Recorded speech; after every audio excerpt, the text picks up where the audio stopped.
Dans la première partie de notre vidéo sur les flux, nous avons vu les 3 premiers flux de la réforme de la facturation électronique, le flux 1, dédié aux données transmises à l'administration fiscale, le flux 2, correspondant à la facture électronique au format du socle, et le flux 3, portant sur les échanges hors socle entre entreprises. Aujourd'hui nous allons voir les flux 6, 8, 9 et 10 pour comprendre leur fonctionnement.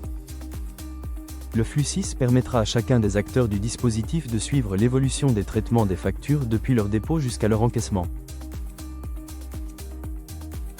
Deux types de statuts existent, les statuts obligatoires et les statuts facultatifs.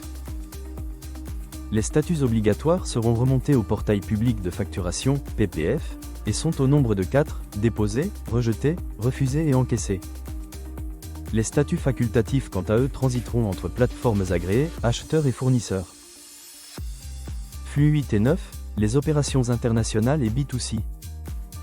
Le flux 8 s'applique aux transactions B2B internationales avec des partenaires établis à l'international. Le flux 9 couvre quant à lui les opérations avec les non assujettis, c'est-à-dire les ventes aux particuliers ou à destination de personnes morales non assujetties. Ces deux flux sont générés au format du socle. Ces flux sont optionnels, mais les entreprises peuvent choisir de les utiliser pour transmettre directement leurs données. Dans le cas contraire, elles confient ces informations à leur plateforme agréée, qui génère alors le flux 10 de e-reporting correspondant. Flux 10, le pivot du e-reporting. Le flux 10 regroupe les données de e-reporting de transactions et de paiement des opérations B2B internationales et B2C. Il se décline en 4 sous-catégories, 10.1 pour les transactions B2B internationales, 10.2 pour les paiements B2B internationaux ou domestiques, 10.3 pour les transactions B2C, et 10.4 pour les paiements B2C. Les données sont agrégées par sirène et par période, puis transmises au PPF.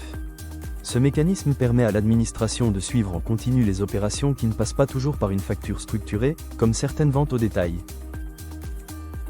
Pour conclure, avec les flux 6, 8, 9 et 10, nous complétons la vision d'ensemble du dispositif de facturation électronique.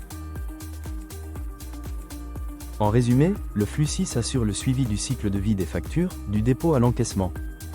Les flux 8 et 9 couvrent les transactions internationales et les ventes B2C, ouvrant la réforme à l'ensemble des échanges économiques. Enfin, le flux 10 regroupe toutes les données de e-reporting, permettant à l'administration fiscale de suivre en continu les ventes et les paiements.